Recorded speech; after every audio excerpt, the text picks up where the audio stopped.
Hey everybody, Mo Bunnell here. You love researchers. You've told me you love researchers. We've got one. Core level researcher Zach Mercurio is a global expert in helping you help people feel like they matter to you. And let me tell you, if you're pitching a huge program that's more than anybody's spent before, that client, that prospect better feel like they matter to you. If you're asking for discretionary effort for your team, maybe they're fractional on your team, they don't report to you, you really need their attention, they got to feel matter, right? So Zach, I think it's going to be fun today to talk about these issues, and you have promised to give some sort of practical tips, like exact ways, like say it this way, not that way. Our audience loves that. I'm just so excited to have you on the show. What's your hot take on this so far? Yeah, Mo, I'm glad that you're here. I mean, I think you're right on. I loved your intro because if I were to summarize the last 50 years of motivation research when it comes to human motivation, the motivation to act, which is what we want from people in these relationships, is that it's very hard for anything to matter to someone if they don't feel that they matter to you. Ooh, say that again. Like there's It's so very much difficult. there. It is very difficult for anything to matter to somebody who doesn't feel that they matter to you. It's hard for people to care if they don't first feel cared for. And I think too often in relationships, we expect people to care before we've done the work to ensure they feel cared for. I think that's driving a lot. It's driving our disengagement crises internally in work. I think it's driving fractured relationships externally and personally. Mm-hmm. That when people don't feel seen, heard, valued, and needed by you, it's very hard for them to act like they matter if they don't feel that they matter. Yeah. So why, I would guess this is a learnable skill. Like everything we teach in our programs is this complicated what people can think is a complicated relationship development, science, likability, all these other things that folks can come to the wrong conclusion to think it's innate. You either have it or you don't, born with it or you're not. Not true here, right? Right. Let's do a quick exercise. I mean, think to yourself, when have you most felt that you mattered to someone else? And ask yourself, what were they doing? And then ask yourself, what skills did they use? Right. And oftentimes when you think about that question, you're not thinking about big actions like getting an award from somebody or getting a pay increase or getting more money. I mean, I bet nobody's thinking about when they got their direct deposit, they really felt that they mattered to somebody. Mm-hmm. Those things are symbolized value, but they don't help us feel valued. Most people are not thinking about big actions. They're thinking of very small interactions. And they're probably thinking about people who intentionally used their time and attention in ways that helped them feel seen, heard, affirmed. They saw something unique in you that you didn't see in yourself. Mm-hmm. They made you feel that you were needed, that you were relied on, and you'll likely be able to spot some skills. And we can learn skills. And that's why, a lot of people say to me, Zach, like, isn't this common sense? And, why are you researching this? Why did you write a book? Can't you just say, be a good human at work, right? And then just like stop. That's the shortest podcast episode ever.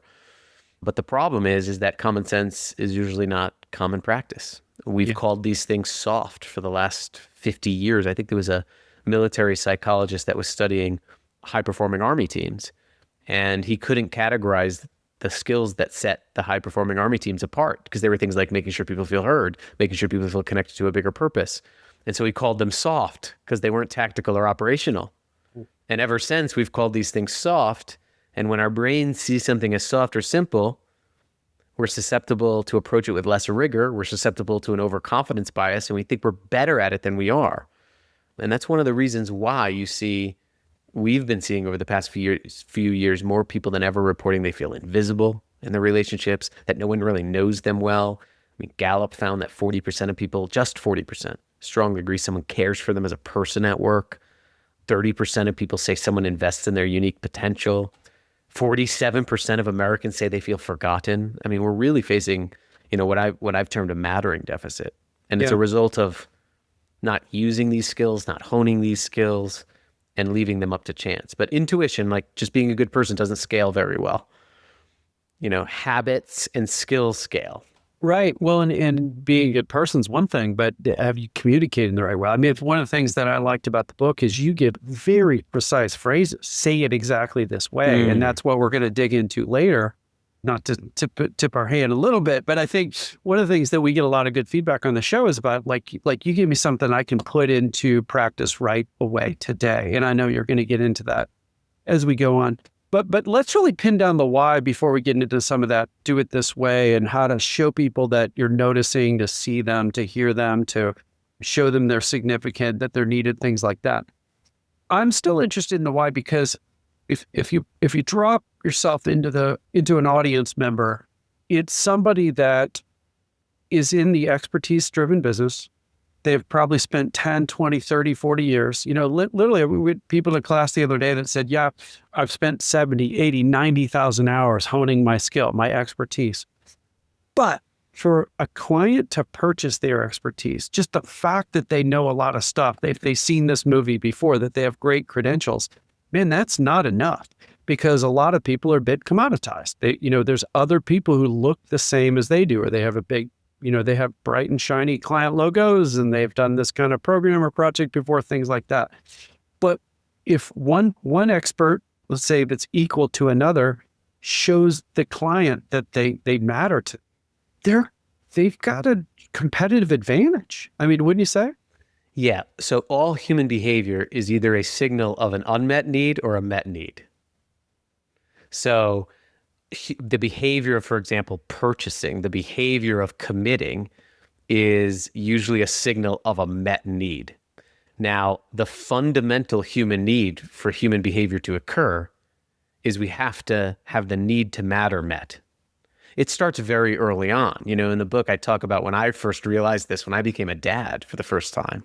I was in the hospital room and the nurse brought me over. I had no idea what I was doing. And there was this crying, squirming human being in this bassinet. And I reached my hand down and I remember very quickly, he grasped my index finger really tightly and he held on. His crying stopped. His body calmed. I didn't realize it then, but I was experiencing 6 million years of fine-tuned programming. Researchers call that first grip the grasp reflex. The first thing everybody did, every client, every customer, every person you interact with, the first thing they did as a human being was they had an instinct to reach out to matter to someone. In fact, no one would be listening to our conversation right now if at some point we hadn't mattered enough to someone else to keep us alive. So if you're building a relationship with someone, you have to know that most primal need to matter never goes away. As we grow up into adulthood, it turns into this fundamental need to feel seen, to feel noticed, to feel heard, to feel valued by others, to feel needed by others. And when that need is met, psychologists call that experience mattering, which is the experience of feeling significant to others.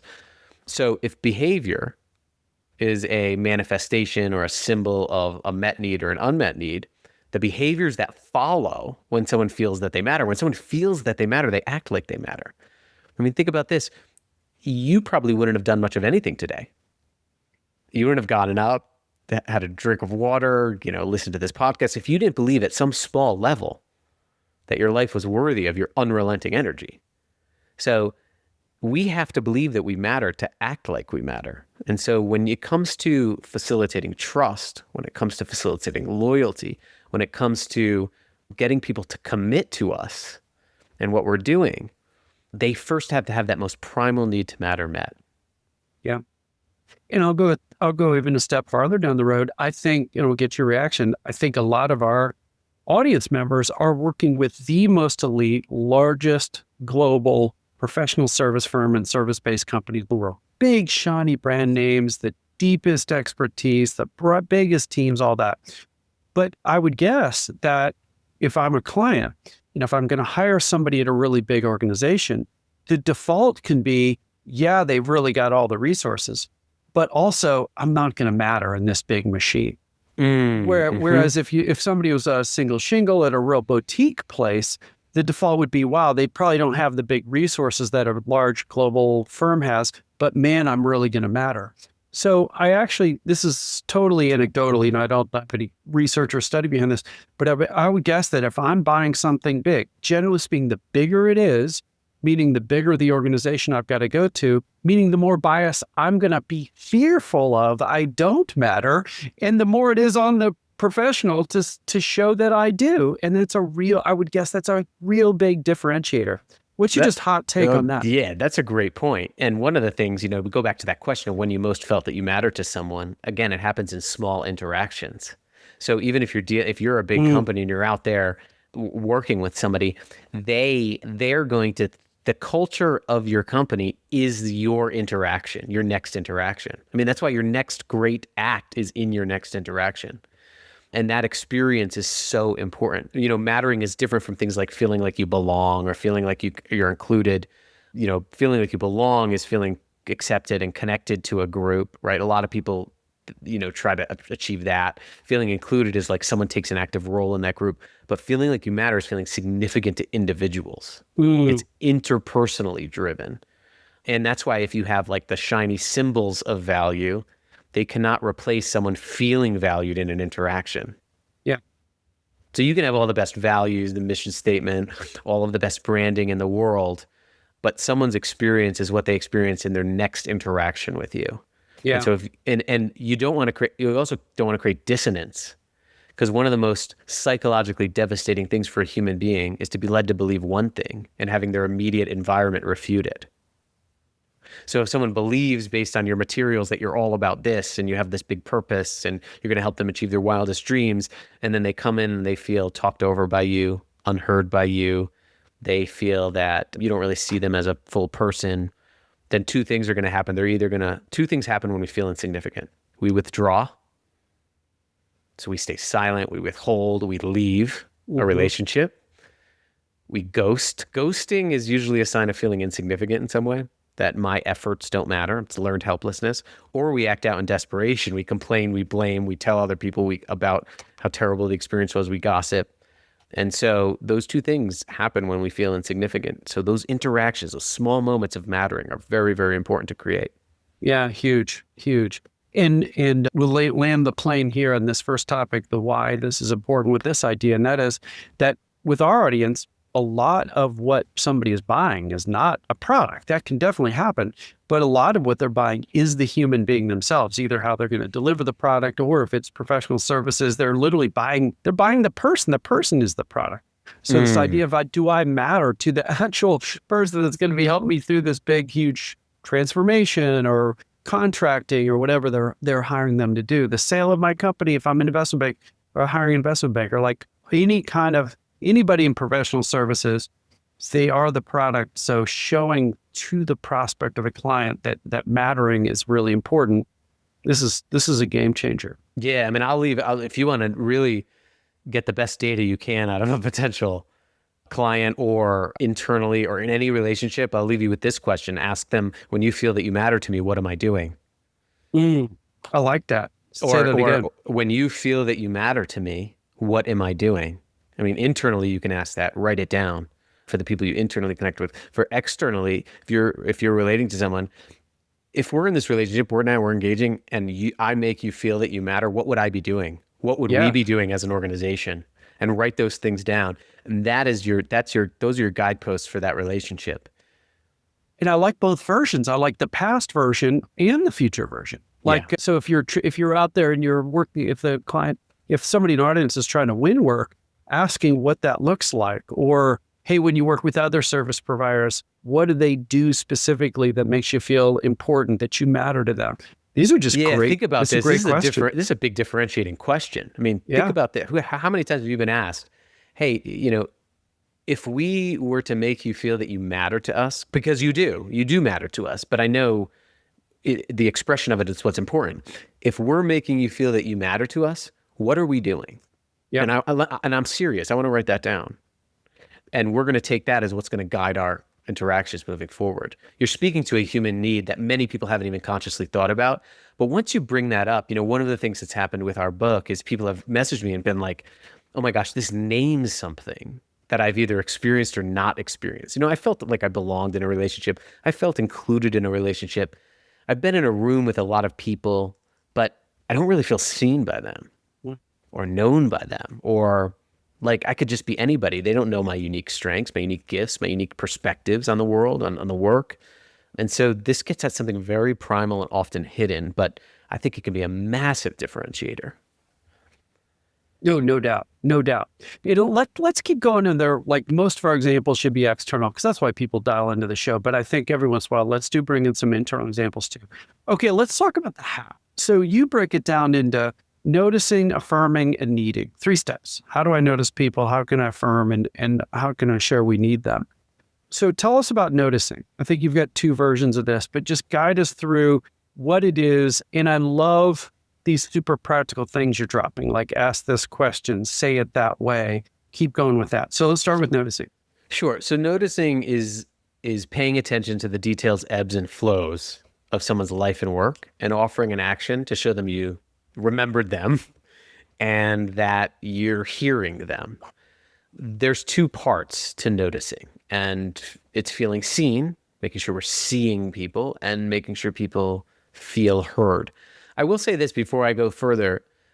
I didn't just like make this up. I mean, we've asked thousands of people this question: when you most feel that you matter to someone else in a relationship, what are they doing? And we distilled all of that data down into 3 major practices. I feel noticed, I feel affirmed, and I feel needed. And so the practice areas are seeing and hearing, affirming, showing people how their uniqueness makes a unique difference, and making sure people feel needed by you. And there's skills for each of them. So for seeing, for example, one of the most fundamental skills is to have some process to observe the details of people's lives, note what those details are, and share back what you notice. Observe, note, and share. I'll give you an example of this. This is more of an internal example, but I'll ask you, Mo, how you think this applies externally. So I got asked to work with this big distribution center. They're scored really low on their employee engagement scores. And there was one team that scored exponentially higher. It was an outlier. I love outliers. So I went to this team and I said, hey, what's going on here? Describe this. What's going on? What's different? And they just said, oh, it's our leader. It's our supervisor. She just gets us. We'd do anything for her. So I asked her, I said, what do you do here? What do you do differently? Show me, and then show everybody else, make my job easier. And she said that she realized a couple of years ago that it was really hard for her to keep track of the details of her people. She has 26 team members. And so she started a notebook where on Fridays she would write down each of the team members' names. And she'd write down one thing she heard them complain about, like if there was a piece of equipment that wasn't working, that she promised she'd help get them fixed. She wrote it down. If their kid was starting a new sport over the weekend, she'd write it down. If they were nervous about a meeting, she'd write it down. She said that was their Friday ritual. And then on Monday, she started her week looking at that notebook and would schedule a 3-minute little micro check-in. And she'd just say things like, hey, I remembered last week that we were supposed to get that piece of equipment fixed for you. Did we do that? I remembered last week you were nervous about that meeting. How did it go? And she said, that's all I've been doing. I didn't tell them I was doing these check-ins, but she told me there's magic in being remembered. And what I love about this is she didn't leave it up to chance. So our attention is being fracked more than ever. In fact, there's a psychologist, her name is Gloria Mark. She found that about 10 years ago, our attention span, we could spend about 2.5 minutes focused on the person in front of us without getting distracted. Now it's about 47 seconds. Her practice of noting down these details, of scheduling time to check back in proactively, was really an elegant practice for paying attention and showing people how they're noticed. That's one way that you can help people feel seen. Well, I love it. And I'll add this, is that I think when we're thinking external, like you asked me to do, think focus, give some examples on the external side. There are all kinds of details that our clients and prospects are sharing with us that we could use that exact same system. So say we're trying to schedule a call for next week and somebody says, hey, I can't do a call next week because I'm taking my daughter to a baseball game in another city. We're doing something like a daddy-daughter weekend. Or it might say I'm taking a big vacation to Africa to go on safari, or I'll be backpacking, whatever it is. Doesn't matter. I feel like when somebody just mentions something like that, they're like waving their arms metaphorically and go, pay attention to me. This is this thing I think is really cool. They didn't just say I'm unavailable next Thursday. Right. If they add what they were doing, they are screaming out, please notice this, play it back. And I would say, and to get that data too, one of the other things we find is that people in relationships who help the other person feel that they matter is they tend to ask good questions that get at those details. To pull out the So specifics. the art of Where are it, you going? the art of the question is a skill, right? Instead of like, how are you, or how's it going? I mean, I have a 10-year-old and a 7-year-old. I travel a lot. If someone asks me, how are you? My brain can't compute living the last 10 hours of a complex human life. And so I just say, good, you? Yeah. Nobody really gets much from that. What people who create mattering in relationships do is they tend to go beyond the greetings, we found. And instead of how are you, or how's it going, or how was your day, what is your attention right now? What's been most interesting to you today? What have you been working on before we got on this call? Yep. Those are clear, open, exploratory questions that people can actually answer. Yep. So make sure your questions are clear, an object, a time frame. What has your attention today? What have you been working on before we got on this call? Make sure that it's open, instead of, did you like the training? What was the most insightful part of this? Or what are some things you had questions on? Or what are some log jams that I can help with, that you're dealing with? Yeah. And then What make are you sure they're excited about? Are yeah, you make going sure they're anywhere fun this exploratory. summer? Yeah. Yeah. And make These sure are they're just all exploratory. Yep. So not evaluative. Like, what's the status on that? Instead of that, like asking, like, tell me what progress are you most proud of making on this? Right. So getting data that you can actually use to show people that they're seen by you is such an important skill. Well, and I think, in one other angle to this is like when to do it. So many times, let's say there's that 4 minutes on a Zoom call, we're waiting on that last person, but you got 3 of the other clients or prospects there. Man, it's so easy to just drop, how's the weather there? Is it raining? It was raining here. Like that's not going to give me, but being able to ask one of these questions, like you just mentioned, like that is golden time that we can do to bond with each other. But it just takes some more interesting questions than I think what most people do. Like one of the things that I write down on the top of my one-on-ones is I don't do the noticing notebook thing, although it's an amazing practice. I'm a little too disorganized for that. But on the top of my one-on-ones, I just write down, don't forget to ask about ... And what it does is it triggers my mind, and I can say, hey, Emerald, she works for me. I can say, hey, I just wanted to make sure I didn't forget to ask about how your kid's first travel baseball game went this weekend. Yeah. And just so that all of a sudden, all the stress, maybe we're having to launch this new book, we're having a lot of stressful things we have to talk about.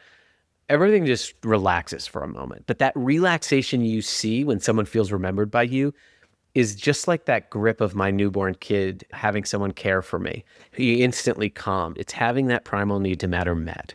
Yeah. And that's why there is magic in being remembered. And that's why this stuff is so core to good relationships, and it takes practice. Yeah.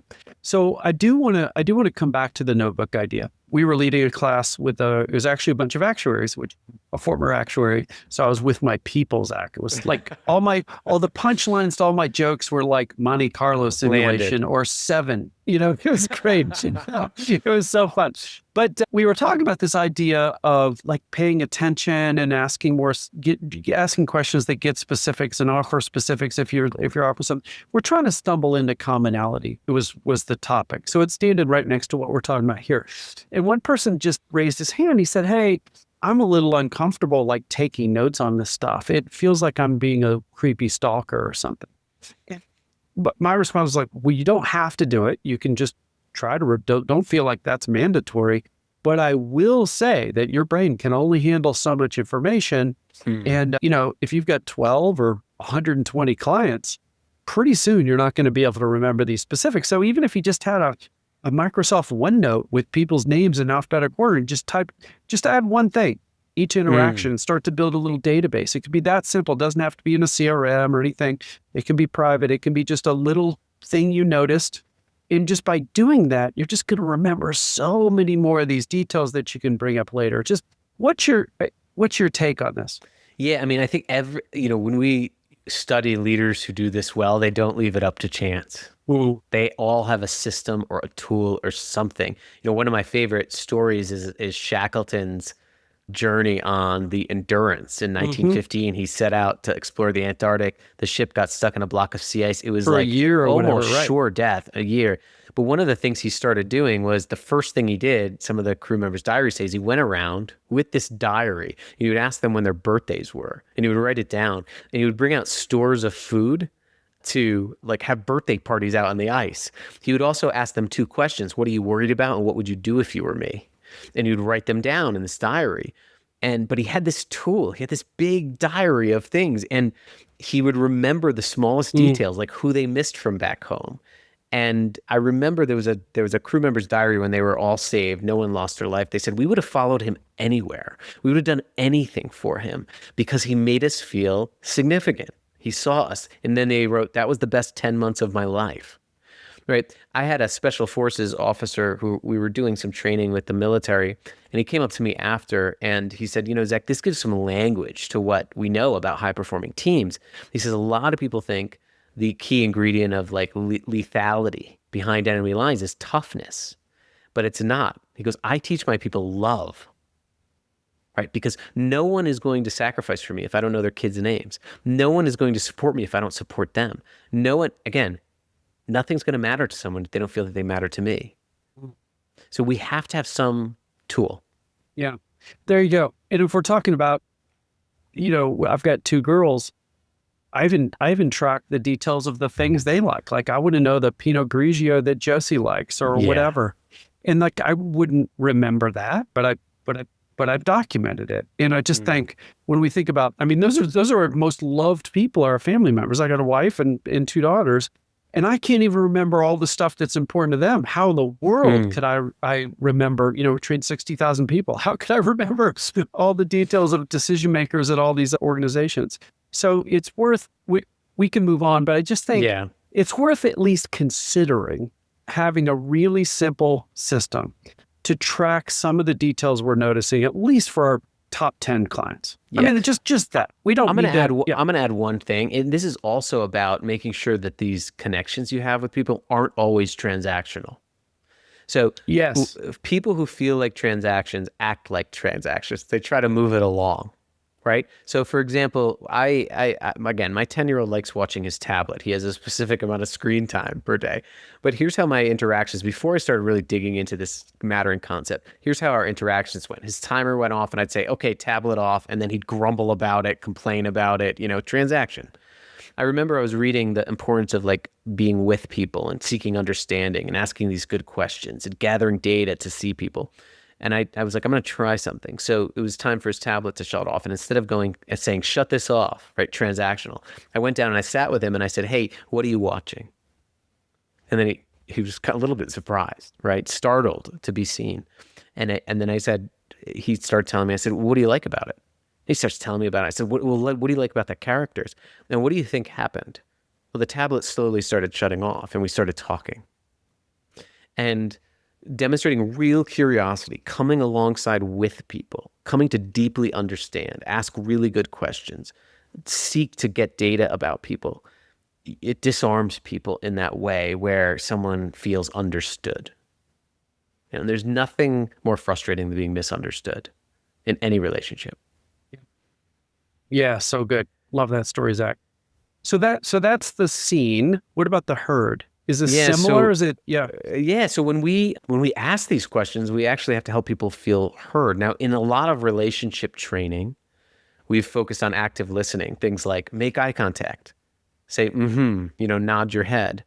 But what's really important to understand is that you can be physically listening to someone and the other person can still not feel heard. Feeling heard is having our inner voice, our inner experience, our inner ideas, our inner angles on things and perspectives known and invited out. So, for example, if you're meeting with somebody and you come out of the meeting and you ask, how did that go? And they're like, oh, it was great. That's going to require a different response than if someone says, you said, oh, how did it go? And they're like, it was all right. It was great. Right? The two different things, they said virtually the same thing, but it's vastly different meanings. You could help someone feel heard if you say, hey, I noticed that it seems like you're a little bit frustrated or you're kind of not as excited about that conversation as you usually sound after those meetings. Is that right? Yeah. Just saying that, right? Acknowledging the cues, or you could just move on. And if you just moved on and said, oh, okay, you miss out on inviting someone's voice out. So paying attention to the way people are talking, not just what they're saying, looking at the meaning behind the words, picking up on the feeling behind the words, and digging into that is one way we help people feel heard. I mean, the other way is creating a safe environment to do so. Like if we want a potential client to speak up about objections, they have to feel like it's safe to speak up, right? So, one of the powerful practices that we've had leaders use is developing some social rules of engagement that allow us to know that it's safe to speak up. Like, hey, we're not going to interrupt each other. We're not going to silence each other. We're not going to talk over each other. We're going to assume good intentions during this process. Setting these rules of engagement up before interactions can help people know, oh, okay, this person's actually aware of the hazards that I may face of speaking up, and it can help me feel safe to do so. So feeling heard is very important in the sense of that inner voice, that inner experience, making sure it's safe to speak up and that you're digging into what people are saying. Yeah. I also think, give me your feedback on this, is I think the way that you ask can make it safe too. So like one of the things that we ask of our clients often, but also if I'm like co-facilitating with one of my colleagues, I say, hey, ahead of time, set up the rules of engagement. I'm going to ask you for feedback when we have our 10:30 break because I want to hear how it's going and I'm presenting half and you're presenting half. I'd like to do that for you too. Is that okay? Yeah, it's okay. That's one thing. That's great. And that really sets the stage. But because in this case, I'm their superior, or that's viewed that way at least. I don't even think I think that way. I'll say, hey, so-and-so, give me the number one thing you would change and one thing you would keep about my segment this morning. Well, that drives a totally different response than if I say, hey, how'd you think I did? Yeah. Because I'm just going to get a bunch of cake with icing on it. Even then, Zach, I found that at least half the time, they'll give me the thing they would keep right away, give me the positive news, and then just sort of human, like, I don't know about the change. I don't know. Let me think about it. I can't think of anything. And that's when I've got to, I don't know if you agree, but that's when I've got to double down and go, no, seriously, just the number one thing, whatever it is. I don't like, I almost have to like really invite it. And then once we do this once, the second time's easy. The third time they're coming up to me, hey, I got an idea. And also, I mean, just naming it too. Naming it when you see it is very powerful in relationships. Like, I'm sensing that you're a little bit hesitant to give me constructive feedback. Yeah. Is that right? Yeah, that's good. Right. So Carl Rogers, who is is an American psychologist, he was the founder of this idea of active listening. And he originally called it listening for total meaning. And these checks are really important. Saying what you're thinking as the listener is important. Like if you're ruminating about something, if you're like, oh, they're not giving me good feedback, just say, hey, I'm sensing that you might be reluctant to give me some constructive feedback. Is that right?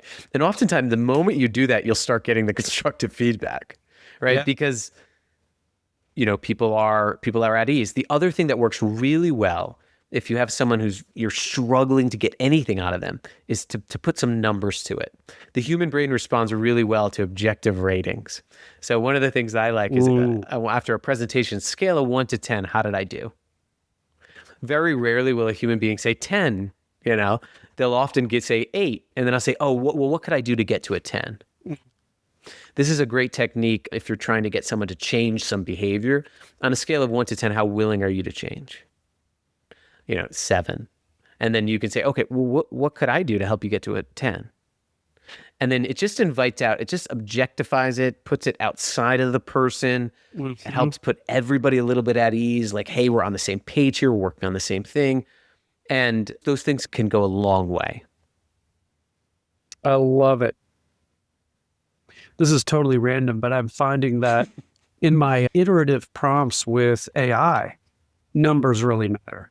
So like by saying, hey, I want you to be funnier with that, maybe it'll do it or not. But if I say, this is funny to say this, but if I say, I want you to be 20% funnier, it'll actually make a movement. So anyway, I Yeah, guess it yeah. works with AI too. Yes, I guess so. Numbers Well, drive AI is specificity. us. AI is us. Yeah. So yeah, Numbers are numbers do, specific. and it helps Yeah. people get out of their own emotions and insecurities and Yeah. say, for example, how willing are you to change that conversation? That's If someone says like 8 or 7, then here's the safety net. Here's the mattering part is then you say like, what can I do to help you get to a 10? And now you're with them. You're leading with them. You're on the couch with the kid with the tablet, right? yeah. And I think it helps you come alongside with people with an objective indicator of where they are instead of trying to figure everybody out, where everybody's trying to figure everybody out. It's on the table. I love it. All right, let's go to affirming. So this is the second of the big steps. We got noticing, affirming, needing. Tell me about affirming. Yeah, affirmation is when you show somebody, when you reveal to them their unique gifts and show them how you make a unique difference to you. It is different than appreciating somebody in a relationship or recognizing somebody in a relationship. When you appreciate someone, you're showing general gratitude for them as a person. When you recognize someone, you're showing general gratitude for what they do. But when you affirm somebody, you are revealing how their unique gifts, so you have to be attuned to what their unique gifts are and how those gifts make a unique impact. So there are really 4 unique human gifts that people give us in every relationship. Every client you have, every internal employee you have are giving you these gifts. Their strengths, so what they love to do and what they're good at. Their purpose, the unique impact they make on you and the people around them. Their perspective, how only they see the world, how they see the work, and their wisdom, what only they have learned. One of my favorite questions with regard to the wisdom piece is, what's something that only you can teach me? And it helps to get out these gifts that people have. But one of the simplest practices is that anytime you're saying thank you or giving gratitude for somebody, and I know we all do this a lot, we say thank you or good job a lot, show people the difference they make and how they make it. One of the things we find is that human beings are wired to perceive themselves as unique relative to other human beings. It's why when someone gives us the generic thank you or good job feedback, it doesn't really do much to us. It doesn't land, right? But when somebody says, hey, Mo, at the beginning of this call today, you spent some time talking with me about your business and spent some time engaging with me, as a person and getting to know me. And I could really tell you're really intentional. You really care about what you're doing. And, you have a lot of experience and a lot of wisdom to offer. And that made me feel really comfortable being on the show. And if just one person uses one of these skills that we're talking about today to change a relationship, that's because of you, right? That's much different than saying, hey, Mo, thanks for having me on. Yeah. So like meaningful gratitude has 4 big components. Whenever you say thank you to somebody, whenever you are praising somebody, whenever you're saying thank you to a client or thank you after a meeting, make sure you describe the behaviors that the person exhibited. What did they do? Describe the gifts, name some of their strengths or some of their perspective that you valued in that conversation or the wisdom they brought to that conversation. And then describe the impact that it had on you. Hey, I just want to let you know, I'm leaving this meeting thinking about this because of you. And that goes a long way because, again, when people feel valued, they add value. And so what I mean by that is you're starting this reciprocal relationship. The more people feel valued by you, the more they develop 2 key beliefs in a relationship: self-esteem, I'm worthy and I'm capable. And the more they have the confidence to then add value to the relationship. So it has this cyclical effect as well. So I want to go back because you went past it so fast. I want to make sure everybody caught it. So when you say, I'm getting back to that thank you, describe the behavior. So there's a 3-step process here. Describe the behavior, name the strength, and that usually ties back. No, that is one of the strengths. And then third is describe the impact that they uniquely had on you, on the meeting, on the conversation, on whatever it is that you're thanking them with, and be very specific about what that impact was. Yeah, I love it. What other phrases do you have on this idea of affirming that everybody should like? I just feel like I'm guessing, I just feel like there's more in your head around say it this way, not that way. Yeah, I mean that one is, instead of saying thank you or good job, show people the difference that they make and how they make it. Saying things like, "Hey, I just want to let you know that I see this in you." Okay. Like, I like really, that. like saying like, "I see this, I can spot that." This sort of transitions into the needing piece, the showing Yep. people how they're needed piece. Yep. But saying a question like, "Hey, because of you," or one of the things that people say when we ask them who in their life helped them feel that they matter most, it's some version of these 5 words, like, "If it wasn't for you." Mm-hmm. Like, if it wasn't for you, this wouldn't have been possible.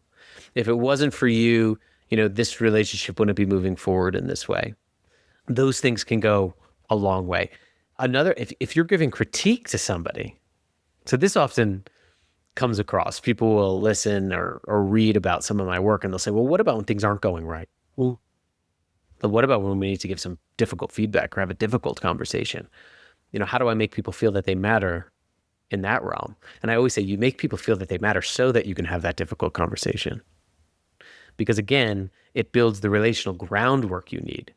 And so if you're giving difficult feedback, difficult information, difficult critique, you're trying to get someone to change, say these 3 things anytime you're giving this feedback. One is express your belief in that person and then your relationship with them. I believe in you and I believe what our relationship could look like moving forward. 2, name the strengths they already have or what you've already seen in them that they can use to make the change. Hey, we've gone through something similar before. You have a really unique perspective on this. We could really use that. And then 3, say you're here to help. I'm here to support you. Let's check in next Tuesday at this time to see how this change is going. Researchers find that when people get critique or negative feedback or difficult information with your belief, your affirmation, and your support, they're much more likely to change behavior moving forward than if you simply give critique before you demonstrate care. yeah, this is really good. And to your point, if you've built that sort of that relationship scaffolding underneath all that, it makes it a lot easier, I would guess. So did Yes. we get all the way into needing, or were we like almost into needing? We Tell us just where we're went at. through. Yeah, like We so did it. so Yeah. well, we did do it. Yeah. So affirming, again, showing people their uniqueness, revealing those unique gifts, Yep. showing people how they make a difference. Another key practice for affirming is collecting and telling stories of people's impact on you. That relates to that last part of meaningful gratitude, showing them. One of the, especially internally, one of the best practices I've seen was there was this facilities maintenance supervisor for the National Park Service. He had a great morale and low turnover for his maintenance team at this park in the Western United States. High turnover occupation tends to be low morale, but he was doing an amazing job. And I went and observed him, and he had this one practice on Friday mornings. He would write this email, and the subject line of the email was, "Look what you did." And all he would do is attach photos he had taken that week of the team's projects they worked on. So if it was a bridge that they repaired and there were visitors walking over the bridge, he would take a picture and attach it to the email. If it was like there was a group of visitors using a new trail they worked on, he would take a picture. Yeah. And he had this, just like this email just said, "Look what you did." And he'd show them. And what I love about that is you may have different practices and different relationships, but you're showing somebody the indisputable evidence of your significance, of their significance. So if you're working on a partnership with somebody and someone's work enables you to do something, show them. Don't just tell people the difference that they make. Show them the difference that they make. Give them the indisputable evidence that they matter to you. Mm. But that transitions, yeah. So the needing piece is making sure people feel indispensable and indisposable to you and your bigger mission. This is sometimes difficult when you think about this as a client relationship or a prospect relationship. But it is incredibly important to make sure that that person feels essential. That, hey, if it wasn't for you, No, we would not be doing this work. yeah, I think it's a myth that people think, oh, wow, I shouldn't ask a client for help, or, there's not like, I'll give you an example. Like one of the big things that matters with lawyers is how you're rated. And Chambers is one of the in the U.S., one of the biggest rating agencies. And they're rating people. Are you tier 1, tier 2, in different categories, all this stuff. Well, the way they rate people is they go out and interview clients. So before a lawyer goes through that process, and by the way, this there's a learning here for everybody. Before they go through that process, say they're earlier in their career, they could think, oh my gosh, I don't know who to ask. I'm going to put them out. They're going to have to do this 45-minute interview with Chambers. I'm putting them out. And the exact opposite is what happens, is those clients will call them back and say, wow, thank you for giving me that opportunity to rave about you. You really helped us with these last 7 transactions. We wouldn't have done this thing if it wasn't for you. So for then for the lawyer to be able to go, wow, I wouldn't have got rated tier 1 and be able to help more people over my career if it wasn't for you. And then of course it's going in the other direction. So I think it goes back to the idea that mutually beneficial relationships are the strongest, and that a lot of times, while we can think the client pays us money, so we shouldn't need them, or you know what I mean, we shouldn't engage in this conversation. I think the opposite's true. I mean, what would you say the science says? Yes, absolutely. Everybody needs to know. You're giving them an opportunity to add value, which is the key part of mattering. And mattering happens when we feel valued and when we're able to add value. And, you know, when you look at the science, and there's great experiments, one of my favorite experiments. In 1913, there was this French agricultural engineer. His name was Max Ringelmann. He had individuals pull on a rope as hard as they could, and he attached the rope to a dynamometer that measures force. And he added up all the total individual force readings. But then he had those individuals get in groups and pull on the rope as hard as they could. And he measured force and added up the group's force readings. And he hypothesized that the groups would exert the most total force. But it was the individuals who exerted the most total force every single time. And why is that? It's called perceived dispensability of effort. The individuals knew that their effort was indispensable. Oh, when they were the only one, they went to the max. Only one. So they went to the max. Now, when people feel replaceable, they tend to act replaceable. When people feel irreplaceable in a relationship, they tend to act irreplaceable. They actually input more effort into the relationship. They more actively engage in the relationship. So when you're saying to somebody, a potential client, you know, if it wasn't for you, you know, we need you. This is co-created. You give up some authority. You ask for input. You are actually inciting a psychological force of that underlies real commitment. One of the things that we teach in the programs is how do you co-create proposals, and experts can push back. They can say, oh, wow, I shouldn't involve the client in co-creating the proposal because I'm supposed to be the expert. I'm like, no, they know things you don't know. They know what gets done in their culture to a deeper level than you ever could. They know there might be internal process steps or dates where little subsets need to be done because you wouldn't know that. They might know who to pay attention to in the meeting next Tuesday because they just got out of a meeting and somebody's feeling let down and that they need them to feel better about. Like there's just stuff the client knows that we don't know as the service provider. Maybe it's not 99% of the stuff, maybe it's 20. But if they can help shape what that proposal is, given what they know that you don't know, it makes it perfect. And it's totally appropriate to say, when somebody says, wow, this was a great proposal, you're like, yeah, you really helped us make it great. Thank you. There's nobody else in the organization that would have had the perspective that you had. Thank you for doing that. It had this impact, you know, whatever. It's amazing what happens when you honor someone's context expertise. So like, for example, when I go and give a talk in front of people, there's always people skeptical, like, who is this guy? He doesn't know what I'm doing or my job. Because I talk to interdisciplinary audiences all the time. And I start every session by saying, I just want to let you know that the luxury of my job is I don't have to do your job. You know, you're the expert here. You're the context expert. So we need to work together. And anytime that I say that, like you just see like, oh, this is going to be different. Yeah. And it is different because we're co-creating, but people just relax again. Yeah. And it's that feeling of, oh gosh, you know, my expertise is honored here. My perspective is honored here. My wisdom is honored here. I'm not just a passive recipient of a relationship. I'm not just a passive recipient in this relationship. I'm an active constructor of it. And when that happens, really, you just, again, it goes back to that, just when that need to matter is met, we sort of just relax into the relationship and into the interaction. And you'll see it if you start doing some of these practices. Zach, this has been so great. I could talk to you all day. So the power of mattering, how leaders can create a culture of significance. double subtitle is how you can deepen client relationships so you can make a bigger impact. Of course, that's not the subtitle, but I think it could be. It could be. I just did a session.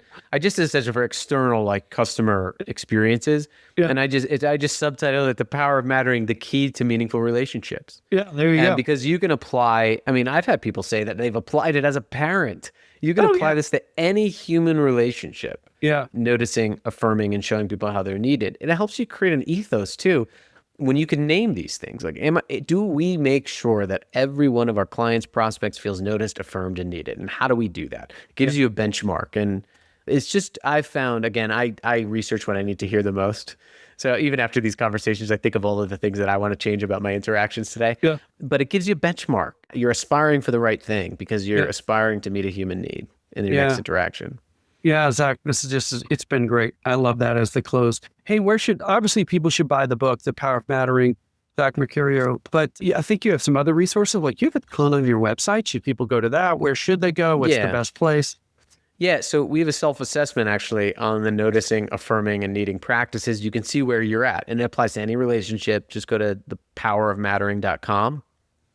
You'll see on the top, there's a Mattering resources page. You can get the self-assessment. You don't need to give me your email or anything. There's a template on how to give meaningful gratitude. There's a whole bunch of stuff you can download and try. You can also connect with me on LinkedIn. I have a really fun community of practice there, and I'm at Zach Mercurio there. Would love to hear from you and just stay in touch. That's great. Well, we'll put those links in the show notes so people can find them easily. Zach, this has been awesome. Zach, I just want to say the way that you were on this show and you really were authentic and you gave super practical things, I think that it really shows the strength of your wisdom in this particular domain because you're a PhD, you actually know the core level researcher. And I think you're going to make a big impact with this episode with all the people. I can't even finish. I'm laughing so hard. But it's Thanks, Mo. That was perfect. This is so true. All this is so true. You're making a big impact out there. This stuff's important, and it's not taught. And so many people, you just think you're born with it or not. It is not the case. We can all get better at this, and you're going to make a big impact with this show. Yeah, pretty much everybody listening's job is relationships. Oh, everybody, 100%. So that's your craft. This is your craft. It's just like, my kid loves football and he wants to go to training camp. We live near the Denver Broncos. So Broncos training camp, he wants to watch the quarterbacks, right? The most prestigious players. And it's the most boring position to watch in training camp. And because they're doing the same footwork over and over and over and over, footwork drills. They're not even throwing the ball most of the time. Ooh. And I think that if your job is relationships, these things are the fundamentals of being human. And you should be just repping them every interaction. Mic drop. We're done here. Zach. Yeah, okay. That was the perfect ending. Right. Seriously, this is a blast. Cool. Thanks for being on the show. Thanks, Mo.